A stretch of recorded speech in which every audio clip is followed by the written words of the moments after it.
നിങ്ങൾ രണ്ടുപേരും ആർട്ടിസ്റ്റുകളാണ്, രണ്ടുപേരും ഒരേ മേഖലയിലുള്ളവരാണ്, രണ്ടുപേരും രണ്ട് ഡിഫറെന്റ് ക്യാരക്ടറുമാണ്. അപ്പോൾ ഇതിനിടയിൽ അപ്പോൾ ഭയങ്കര ഭയങ്കര പ്രശ്നമാണ്. രണ്ടുപേരും ഒരേ കാര്യത്തിൽ രണ്ട് രീതിയിലാണ് നോക്കി കാണുന്നത്. അപ്പോൾ ആ ഒരു കോൺഫ്ലിക്റ്റ് ഉണ്ടാവാറുണ്ടോ? രണ്ടുപേർക്ക് രണ്ട് സ്വഭാവം നന്നായി. രണ്ടുപേരും കിടന്ന് കലകലകലകലാന്ന് പറഞ്ഞിരുന്നെങ്കിൽ എന്തായാലും അവസ്ഥ. ഒരാൾ സൈലന്റ് ആയതുകൊണ്ട് വലിയ കുഴപ്പമില്ല. പിന്നെ എനിക്ക് തോന്നിയിട്ടുള്ളത് എന്താ വെച്ചാൽ ഇപ്പം ശ്രീ എല്ലാ കാര്യങ്ങളും കുറച്ചൊന്നും ഇങ്ങനെ അങ്ങനെ ആലോചിച്ച് ഞാൻ അങ്ങനെയല്ല, പെട്ടെന്ന് എനിക്ക് നടപ്പാക്കണം കാര്യങ്ങൾ. സമയം കളയില്ല. നേരത്തെ പറഞ്ഞ പോലെ എല്ലാ സമയവും എനിക്ക് വളരെ വിലപ്പെട്ടതാണ്. അപ്പം അത് എനിക്ക് തോന്നുന്നു ഇപ്പൊ ശ്രീ എന്താ ചെയ്യാച്ചാൽ അത്തരം കാര്യങ്ങൾ എന്നെ അങ്ങോട്ട് ഏൽപ്പിക്കും. എന്താ പറയണ്ടേ, ഇപ്പൊ എനിക്ക് തോന്നുന്നു പല പ്രോഗ്രാമുകളുടെ പുള്ളിയുടെ മാനേജറായിട്ടൊക്കെ ഞാൻ വർത്താനം പറയും. കാര്യങ്ങൾ പെട്ടെന്ന് തീരുമാനിക്കണല്ലോ, ആലോചിക്കാൻ കുറെ സമയം എടുക്കുമല്ലേ. ഞാൻ തിരിച്ചു വിളിക്കാന്നൊക്കെ പറഞ്ഞിട്ട് പുള്ളി മറന്നു പോകും, അല്ലെങ്കിൽ അവര് വിളിച്ചെങ്കിൽ ചിലപ്പോ കിട്ടില്ല. അങ്ങനെയൊക്കെയുള്ള സംഗതികളൊക്കെ ഒഴിവാക്കാൻ വേണ്ടിയിട്ട് ഞാൻ തന്നെ ഇനിഷ്യേറ്റീവ് എടുത്ത് എല്ലാ കാര്യങ്ങളും അങ്ങ് ഡീലാക്കും. അതുകൊണ്ട് പിന്നെ വലിയ പ്രശ്നമില്ല. അതാണ് കല്യാണം കഴിഞ്ഞതിന് ശേഷം അദ്ദേഹത്തിന് ഒരു ഭയങ്കര ചിട്ട വന്നു എന്നൊക്കെ പറയുന്നതാണോ? അതിലൊന്നും വലിയ കാര്യമില്ല. അല്ലെങ്കിലും പുള്ളി ഭയങ്കര ചിട്ടയുള്ള ആളായിരുന്നു. ചിട്ട കുറഞ്ഞെങ്കിലേ ഉള്ളൂ ഇപ്പോ. വഴി തെറ്റിച്ചു. അതെ. ഓക്കെ. ഈ ഒരു എന്താ പറയാ, വളരെ പെട്ടെന്നാണ് കല്യാണം കഴിക്കാനുള്ള ഡിസിഷനും എടുത്തത് എന്ന് പറയണം. ഇപ്പൊ നമ്മുടെ ഇത്രയും കാലമായിട്ട് അറിയുന്ന വ്യക്തിയാണ്, നമ്മുടെ സുഹൃത്താവുമ്പോൾ നമുക്ക് ആ സുഹൃത്തിന്റെ എല്ലാ പ്രശ്നങ്ങളും അറിയാം. നല്ല ഗുണങ്ങൾക്കൊപ്പം തന്നെ സുഹൃത്തിന്റെ എല്ലാ പ്രശ്നങ്ങളും അറിയാം. ആ സമയത്ത് ഇങ്ങനെ അയ്യോ ഇതൊക്കെ ഈ ഒരു സ്വഭാവം എനിക്ക് പ്രശ്നമാവോ എന്നൊക്കെ ആലോചിച്ചില്ലേ? പ്രശ്നമാവോന്നൊന്നും ആലോചിച്ചിട്ടില്ല. പക്ഷെ ഞാൻ പറഞ്ഞില്ലേ, ഇത് എന്ത് വന്നാലും ഞാൻ അതിനപ്പുറം മറികടക്കും എന്നുള്ളൊരു തീരുമാനം എനിക്ക് എപ്പോഴോ എടുത്തിട്ടുണ്ട് ഞാൻ. ഇനി എന്ത് സംഭവിച്ചാലും ഞാൻ അതെല്ലാം മറികടക്കും എന്നുള്ള തീരുമാനം എനിക്കുണ്ട്. അപ്പൊ ഇനി ശ്രീ എന്ത് കാണിച്ചാലും അത് ശരിയാക്കാനായിട്ട് എനിക്ക് പറ്റും. ആ ഒരു വിശ്വാസത്തിലാണ് ഞാൻ പോണത്. അങ്ങനെ തന്നെയാണല്ലോ, നമ്മൾക്ക് എന്തെങ്കിലും ഒരു വിശ്വാസം ഇല്ലാതെ നമുക്ക് മുന്നോട്ട് പോകാൻ പറ്റില്ല. അപ്പം അത്തരം ഇപ്പൊ എന്റെ വീട്ടിൽ വളർന്ന ഒരാളല്ല പുള്ളി. അതെ, എന്റെ വീട്ടിൽ തന്നെ വളർന്ന ഞാനും ചേച്ചി രണ്ട് സ്വഭാവമാണ്. ചേച്ചി വളരെ സൈലന്റ് ആയിട്ടുള്ള ഒരാളും ഞാൻ ഇതിന്റെ നേരെ ഓപ്പോസിറ്റുമാണ്. അപ്പോൾ ഒരേ വീട്ടിൽ തന്നെ അങ്ങനത്തെ ആൾക്കാരാണ് ഉള്ളത്. അപ്പൊ പിന്നെ ഇങ്ങനെ വേറൊരു വീട്ടിൽ വളർന്ന ആള് എന്നെ പോലെ ആണെന്ന് ഞാൻ ശടിച്ചിട്ട് കാര്യമില്ല. പക്ഷെ എന്റെ ഇഷ്ടം ഇതാണ്, എനിക്ക് ഇഷ്ടമില്ലാത്തത് ഇതാണ് എന്ന് ഞാൻ തുറന്നു പറയും. അപ്പം മനസ്സിലാവൂലോ. അതാണ് അവിടുത്തെ കാര്യം. അതല്ലാതെ വേറെ മാജിക് പരിപാടികളൊന്നുമില്ല. കരിയറിന്റെ കാര്യത്തിൽ, അതായത് നമ്മൾ എടുക്കുന്ന വർക്കുകൾ, ചെയ്യുന്ന ജോലി കഴിഞ്ഞിട്ടുള്ള ക്രിറ്റിസിസം, അങ്ങനത്തെ കാര്യങ്ങളൊക്കെ ഡിസ്കഷൻസ് ഉണ്ടാവാറുണ്ട്? അതുണ്ട്. അത് വളരെ വളരെ എനിക്കത് ഭയങ്കര സപ്പോർട്ടും ആണ്. കാര്യം എനിക്ക് എന്ത് പ്രോഗ്രാം വേണമെങ്കിലും ചെയ്യാൻ ഉള്ള ഇത് പുള്ളി തരേണ്ട ആവശ്യമില്ല. പക്ഷെ ഞാൻ പറയുന്നത്, ഇപ്പം നീ എന്തിനാ അങ്ങോട്ട് പോയത്, അല്ലെങ്കിൽ നീ എന്തിനാണ് ഇത്ര മണിക്ക് ഇവിടെ വരണ്ടേ, അത്തരം പ്രശ്നങ്ങളൊന്നുമില്ല. നമ്മളെ ഫീൽഡ് ഇതാണെന്ന് കൃത്യമായിട്ട് അറിയാം. ഇപ്പൊ പലപ്പോഴും നമ്മുടെ ഫാമിലി ഫങ്ഷൻസ് ഒക്കെ വരുമ്പോൾ നമുക്ക് ഷൂട്ടായിരിക്കും. അപ്പൊ നമുക്ക് പോവാൻ പറ്റിയെന്ന് വരില്ല. അങ്ങനത്തെ സാഹചര്യങ്ങളും ഒക്കെ മനസ്സിലാക്കണം. രണ്ടുപേരുടെ സൗകര്യം മാത്രമല്ല, അവിടെ വേറെ ഒരുപാട് കാര്യങ്ങൾ ഉണ്ടാവും. പക്ഷെ അതെല്ലാം കൃത്യമായി മനസ്സിലാക്കുന്ന ആളാണ്. പിന്നെ ഇപ്പൊ മറിമായൊക്കെ കണ്ടിട്ട് എനിക്ക് കൃത്യമായിട്ട് അഭിപ്രായം പറയാറുണ്ട്.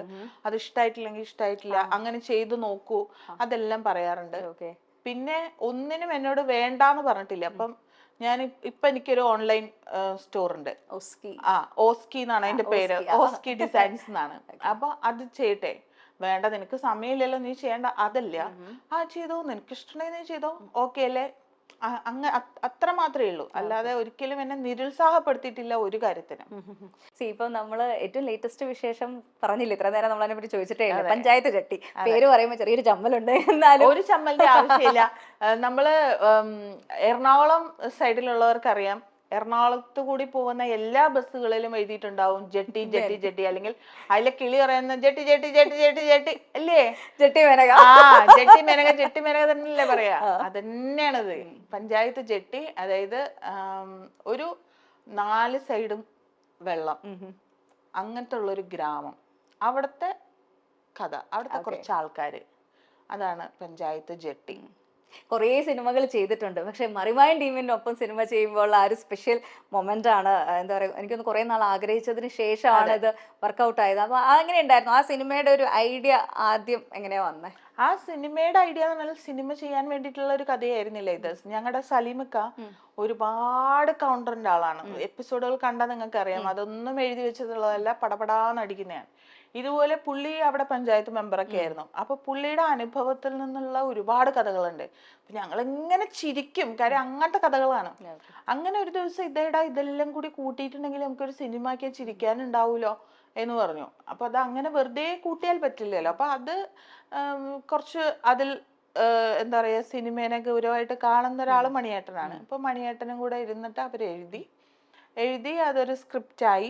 അപ്പൊ ഇതിനെ ആരെ കൊണ്ട് ചെയ്യിക്കും എന്ന് പറഞ്ഞ് മലയാളത്തിലുള്ള ഒട്ടുമിക്ക ആദ്യം നമുക്കൊരു പ്രൊഡ്യൂസർ വേണം. അപ്പോ ഇതെല്ലാം എഴുതി റെഡി ആയി കഴിഞ്ഞപ്പോ എന്താ പറയാ, ഒരു വിളി വന്ന പോലെ പെട്ടെന്നൊരു വിളി വന്നു ഉണ്ണി സാറിന്റെ, ഈ സപ്തതരംഗ് പ്രൊഡക്ഷൻസിന്റെ, നിങ്ങൾക്കൊരു സിനിമ ചെയ്യാൻ പറ്റുമോ? അതൊരു വല്ലാത്ത വിളിയായിരുന്നു. നമ്മൾ ആരും അങ്ങോട്ട് പോയിട്ടുള്ള വിളിയല്ല. അങ്ങനെ ഒരു വിളി വന്നു. ഓക്കെ, ചെയ്യാം, നമ്മുടെ കയ്യിൽ ഇങ്ങനെ ഒരു സാധനം ഉണ്ടെന്ന് മണിയേട്ടൻ പറഞ്ഞു. അവിടെ ചെന്നിട്ട് ഇത് ആരെ വെക്കും എന്ന് പറഞ്ഞിട്ട് ഈ മലയാളത്തിലെ ഏറ്റവും നല്ല യുവനടന്മാരുടെ ഒക്കെ കഥ പറഞ്ഞു. ആർക്കും ഈ അടുത്തൊന്നും ഡേറ്റ് ഇല്ല. അപ്പൊ ഒരുപാട് വർഷങ്ങൾ നമ്മൾ കാത്തിരിക്കേണ്ടി വരും. അപ്പോഴും സലിമിക്കയുടെ തമാശ രീതി പറഞ്ഞല്ല, 5-6 വർഷം കഴിയുമ്പോഴത്തേക്ക് നമ്മളൊക്കെ ഉണ്ടാവുമെന്നോ, ഇപ്പൊ തന്നെ വയസ്സായില്ലേ, നമ്മുടെ സ്ക്രിപ്റ്റ് സിനിമയാവാതെ ഇരുന്നു പോലെ. അപ്പൊ എന്തെയും അങ്ങനെയൊക്കെയുള്ള ഒരു ആലോചനയിൽ അവസാനം പ്രൊഡ്യൂസർ തന്നെയാണ് പറഞ്ഞത് നിങ്ങൾ ചെയ്യേ എന്നുള്ളത്. അത് പുള്ളിയുടെ ഒരു ധൈര്യമായിരുന്നു. അങ്ങനെയാണ് പിന്നെ ഇതെങ്കിൽ അങ്ങനെ ഒരു സിനിമ ആവട്ടെ എന്നുള്ള രീതിയിൽ സിനിമയാവുന്നു. പേരിലെ ഒത്തൊരുമ പോലെ തന്നെയാണ് ജീവിതത്തിലും സ്നേഹ ശ്രീകുമാറും. ഇൻഡസ്ട്രിയിൽ വരുമ്പോൾ തന്നെ സ്നേഹയുടെ പേരിനൊപ്പം ശ്രീകുമാർ എന്നുണ്ടായിരുന്നു. വിവാഹശേഷവും ആ പേര് സ്നേഹയ്ക്ക് മാറ്റിയിടേണ്ടി വന്നില്ല.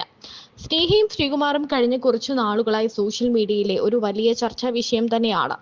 ശ്രീകുമാറിനെതിരെ ഒരു ലൈംഗിക പീഡന ആരോപണ പരാതി വന്നിട്ടുണ്ടായിരുന്നു. ഉപ്പും മുളകും സീരിയലിലെ ഒരു നടൻ ബിജു സോപാനത്തിനും ശ്രീകുമാറിനുമെതിരെ ഒരു പരാതി നൽകി. ഒരു ലൈംഗിക പീഡന പരാതി. ഒരാൾ തന്നെ ഉപദ്രവിച്ചു എന്നും മറ്റൊരാൾ ഭീഷണിപ്പെടുത്തി എന്ന് പറഞ്ഞുകൊണ്ടായിരുന്നു പരാതി. അപ്പോൾ ഈ പരാതി വന്ന ശേഷം വളരെ വലിയ രീതിയിൽ ചർച്ചയായി. ഉപ്പുമുളകിൽ നിന്ന് ഇവരെ മാറ്റിയോ, അല്ലെങ്കിലും ഇവർ ഇങ്ങനെ തന്നെയാണ്, ഈ ഒരു ഇഷ്യൂ എങ്ങനെയാണ് ഇവരുടെ സ്നേഹയുടെയും ശ്രീകുമാറിന്റെയും കുടുംബ ജീവിതത്തെ ബാധിച്ചത് എന്നൊക്കെ ചോദിച്ചുകൊണ്ട്. എന്നാൽ തന്റെ ഭർത്താവിന് പൂർണ്ണ പിന്തുണ നൽകിക്കൊണ്ടാണ് സ്നേഹ ഒരു ചിത്രം പങ്കുവച്ചത്. ദൈവം ചേർത്ത് വെച്ച പോലെ ഒരു ബന്ധമാണ് ഇരുവരുടെയും എന്നാണ് ആരാധകർ പറയാറ്. ഒരു പ്രണയമായിരുന്നു ഇവർക്കിടയിൽ എന്ന് ചോദിച്ചാൽ പ്രണയം എന്നതിലുപരി പരസ്പരം അത്രയും അടുത്തറിയുന്ന നല്ല സുഹൃത്തുക്കൾ. അങ്ങനെയുള്ള കൂട്ടുകാർ ജീവിതത്തിൽ ഒരുമിച്ചപ്പോഴും ആ സ്നേഹവും ഊഷ്മളതയും ബന്ധത്തിലും നിറഞ്ഞു നിന്നു. സ്നേഹയിലെ പേരിനൊപ്പം സ്നേഹ ശ്രീകുമാർ എന്ന് ചേർത്ത് വെച്ചതോടെ മണ്ടോദരിയും ലോലിതനും ജീവിതത്തിലും ഒന്നായതോടെ ഇരുവരോടുമുള്ള സ്നേഹവും ആരാധകർക്ക് കൂടി. അടുത്തിടെ ഒരു പ്രതിസന്ധി ഘട്ടം ഉണ്ടായപ്പോഴും ശ്രീകുമാറിന്റെ ഒപ്പം തന്നെ സ്നേഹയും നിന്നു. ശ്രീകുമാറിനെ അത്രയും അടുത്തറിയുന്ന സ്നേഹ അല്ലാതെ മറ്റാർ അദ്ദേഹത്തിന് പിന്തുണ നൽകും? ക്രിസ്മസും ന്യൂ ഇയറും എല്ലാം ഇരുവരും ആഘോഷമാക്കി. ഇപ്പോഴിതാ തന്റെ പ്രിയതമയ്ക്കൊപ്പം മനോഹരമായ ചിത്രവും അതിനേക്കാൾ മനോഹരമായ ഒരു ക്യാപ്ഷനും ശ്രീകുമാർ പങ്കുവച്ചിട്ടുണ്ട്.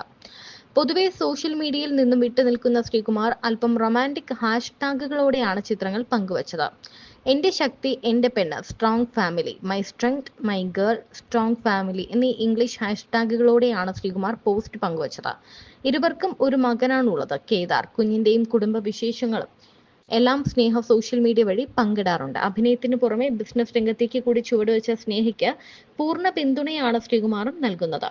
മറിമായത്തിലൂടെയാണ് സ്നേഹയും ശ്രീകുമാറും സൗഹൃദത്തിലാകുന്നത്. ആ ബന്ധം ഇരുവരും ജീവിതത്തിലുടനീളം നിലനിർത്താനായി തീരുമാനിക്കുകയായിരുന്നു. 5 വർഷം മുൻപായിരുന്നു ഇവരുടെ വിവാഹം. അങ്ങനെ പ്രണയിച്ച് നടന്ന് വിവാഹിതരായവരല്ല, അതങ്ങ് സംഭവിച്ചതാണെന്നും സ്നേഹ പറഞ്ഞിരുന്നു.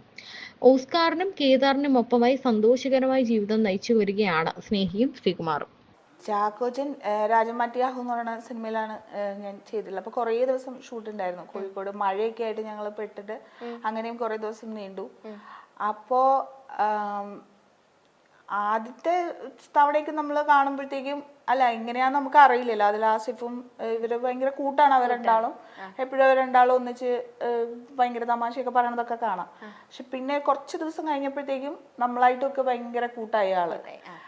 പിന്നെ പുള്ളിയുടെ വൈഫും വരും.